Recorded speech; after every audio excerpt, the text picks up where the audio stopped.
Something is different today, and it is probably not what you would expect. February 26th does not arrive with emotional intensity. After the weight of the last several days, the pressure, the realizations, the conversations that needed to happen, today has a different quality. Quieter, more observational, and in some ways more unsettling than the emotional intensity that preceded it, because what is shifting today is not how you feel. It is how you see. Perception is changing today. The way you are reading people, relationships, dynamics, and recurring patterns in your interactions, something in that reading has shifted, or is in the process of shifting. You may find yourself noticing things in conversations that you previously moved past. You may find that your tolerance for certain dynamics, ones you have been participating in without fully examining, has quietly reduced. You may find that someone you have been working to understand, or extend patience toward, or give the benefit of the doubt, is suddenly more legible to you than they have been. And the legibility is not always comfortable. This is February 26th, under the Gemini moon. The final phase of a week that began with disruption, moved through emotional pressure and decision, and is now settling into a new way of seeing. Whatever the last week surfaced and clarified is now informing your perception at a level that is hard to switch off. You are looking at your relationships and situations with eyes that have more information in them than they had a week ago, and that changes what you see. The moon has been moving through Gemini for the last several days, and today represents the latter portion of that transit, the phase where the Gemini influence has had time to fully engage with your mental processing. In practical terms, Gemini governs the way your mind organizes and interprets the information available to it. It rules communication awareness, not just the words people use, but the gap between those words and their actual behavior, the patterns in how someone engages with you over time, the subtext running beneath the surface of ordinary interactions. When the moon is in Gemini, that layer of mental processing becomes more active and more precise. Throughout this week, that precision has been building. Under the first quarter moon on February 24th, the pressure to decide and communicate was primary. February 25th brought the clarity, the moment where information that had been accumulating started cohering into recognizable patterns.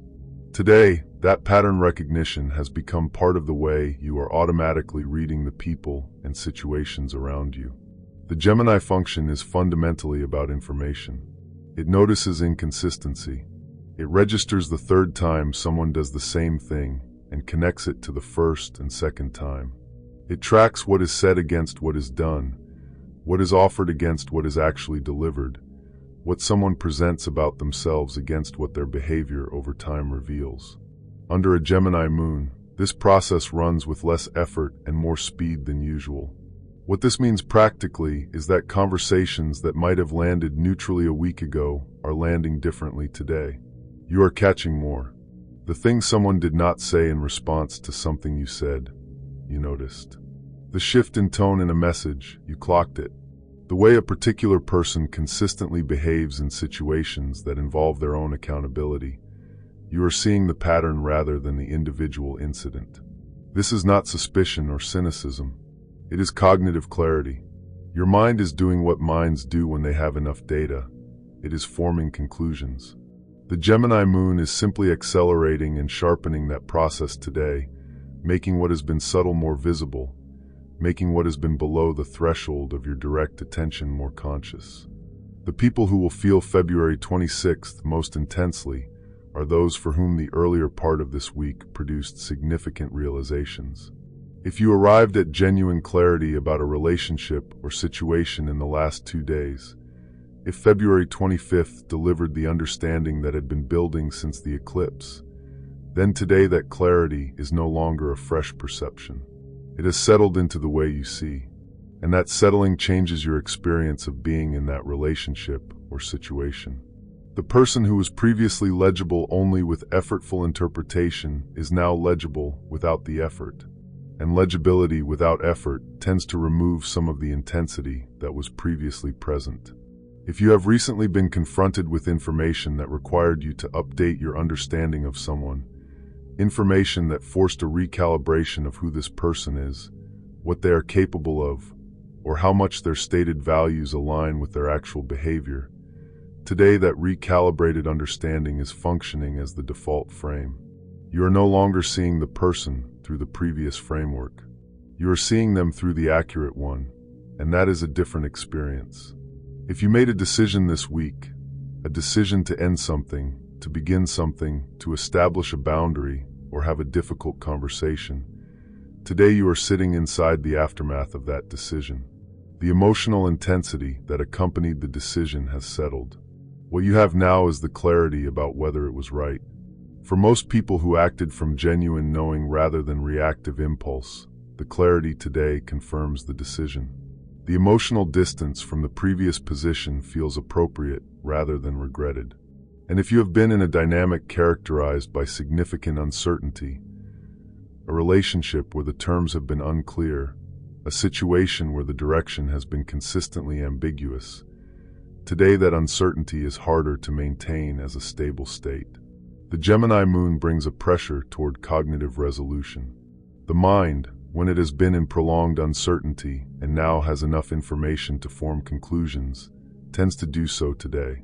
Understanding why this happens helps you work with it rather than being confused by it. The mind continuously processes incoming information against existing patterns. When you encounter a new situation or relationship, you are working from limited data, and your mind is necessarily operating with significant uncertainty. As time passes and more data comes in, pattern recognition becomes possible. The third time someone behaves in a certain way, the pattern is visible. The fifth time, it is undeniable. The complication is that pattern recognition requires you to hold the data points together simultaneously rather than processing each one in isolation. Human beings have a natural tendency to extend benefit of the doubt, to interpret individual incidents charitably, to avoid the discomfort of a conclusion that would require action or loss.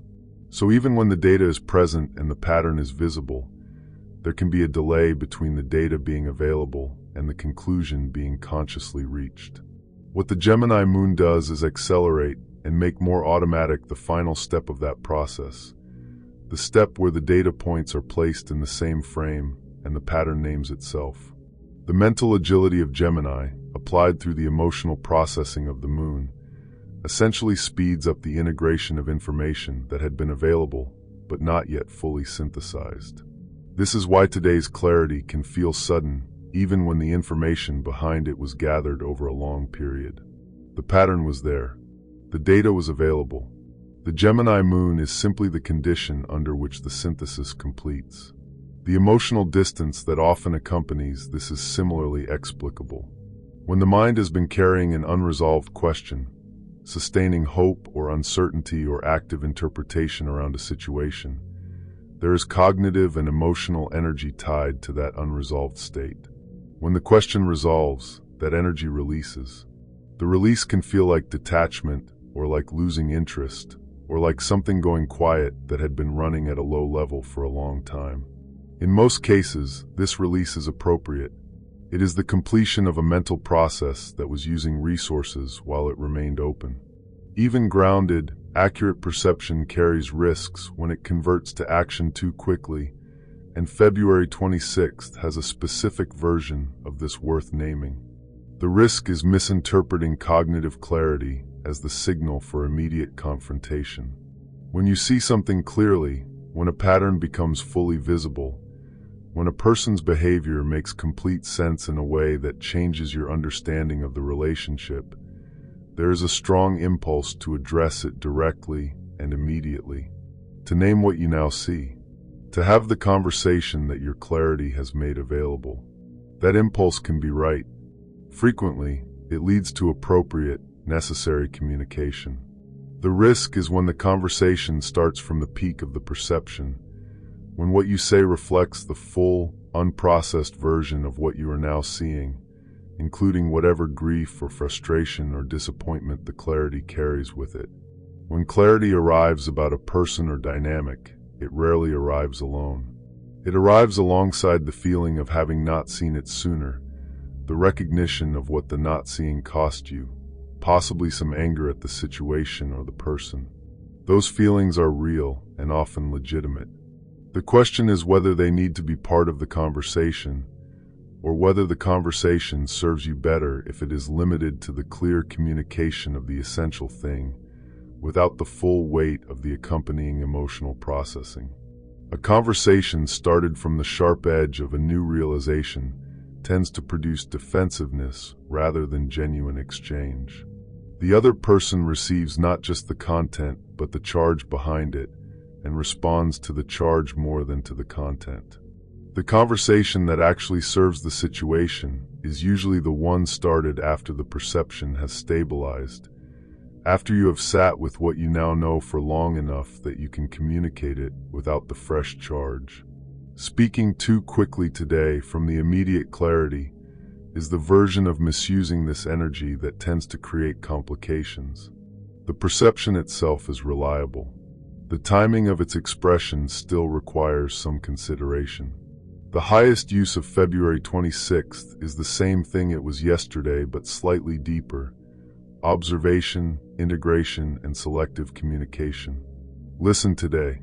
The Gemini moon will deliver more information through careful observation than through active communication. If you enter conversations today in a primarily listening mode, genuinely attending to what is being said, to what is being avoided, to what the gap between words and behavior is telling you, you will come away from those conversations with significant clarity. More clarity than you would get from talking. Delay any confrontation that carries high relational stakes. If what you are seeing today is telling you something important about a relationship, something that is going to change the terms of that relationship when it gets named, give yourself 24 to 48 hours before naming it. The perception you are carrying today will still be there in 2 days. If it is accurate, it will hold under the stability of that delay. If some portion of it is colored by the week's emotional processing, the delay will allow you to identify and account for that. Let your perception stabilize before you act from it. The clarity available today is genuine, but it is still fresh.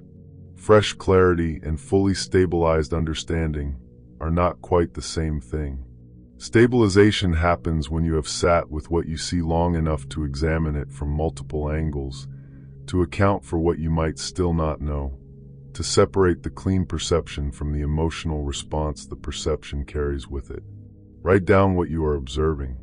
The Gemini moon supports this particularly well. Externalizing your observations in writing, not for anyone else, just as a way of making them concrete, allows you to examine them with slightly more distance. A pattern that feels overwhelming when it is circling internally often becomes more manageable and clearer when it is written plainly. Where communication is appropriate, and some of it will be, because the Gemini moon also produces genuinely useful conversations today, keep it focused. Identify the one thing that actually needs to be said and lead with that. Let the conversation breathe, rather than trying to address everything the clarity has made visible in a single exchange. February 26th makes the most sense when held inside the context of what this entire week has been. The solar eclipse on February 17th was the beginning of a specific cycle of pressure and revelation. The days that followed brought the emotional weight of what the eclipse surfaced into full feeling: the restlessness, the relationship tension, the sense that certain positions could no longer be maintained. February 22nd and 23rd brought the movement phase, the conversion of internal pressure into external decisions and conversations. February 24th applied the friction of a first quarter moon, pushing toward choices that had been deferred. February 25th delivered the understanding, the pattern recognition, the clarity about what had actually been happening. February 26th is the perceptual aftermath of all of that. The place where everything the week moved and clarified is now operating as the lens through which you see. You are not processing anymore, at least not in the same way. The processing has largely completed. What you have now is a new perceptual position, a way of seeing the people, relationships, and situations in your life that has more accurate information in it than it did 7 days ago. This is how eclipse cycles work when they are fully engaged with. The disruption does not exist for its own sake. It serves the function of producing a clearer, more accurate view of what is actually present in your life. The discomfort of the week was the price of that clarity. February 26th is where the clarity becomes operational, where it starts informing your choices and your relationships, not just as a fresh insight, but as a new and stable orientation. February 26th is the day you stop processing and start simply seeing. The work of the last week, the emotional intensity, the decisions, the conversations, the realizations, all of that has been producing something. And what it has produced is a way of seeing that is more accurate, more informed, and harder to talk yourself out of than the way you were seeing 7 days ago. You are seeing people more clearly today. Their patterns, their intentions, the gap between what they present and what they actually offer. That gap is more legible now than it was. Some of what you are seeing is confirming what was already good. The people who have been genuinely present, genuinely consistent, genuinely reciprocal in their investment, they are visible today in that clarity, and the relationships with them have been strengthened by this week rather than diminished. Some of what you are seeing is more difficult. The dynamics that have been running on convenient ambiguity are less convenient now. The relationships that were sustained partly by hope or effortful interpretation are showing their actual weight. The recognition of imbalance, of inconsistency, of intentions that do not match presentation, that recognition is present today, and it changes things. You are not becoming cold. You are not becoming closed. The distance you may be feeling towards certain people or situations is the natural result of having more accurate information about them. Understanding changes attachment, not by removing the capacity for connection, but by removing the layer of projection and ambiguity that was sometimes doing significant work in sustaining it. What remains after the clarity is real. The connections that hold under clear seeing are the ones worth holding. The ones that required sustained confusion to maintain were always more costly than they appeared. You are not becoming distant. You are becoming clear. And clarity, even when it arrives with difficulty, is always a more stable place to operate from than the effortful maintenance of a partial view. See what is here to be seen today. Let it settle, and move from that settled clarity, rather than from any version of your life that required you to see less clearly than you actually can.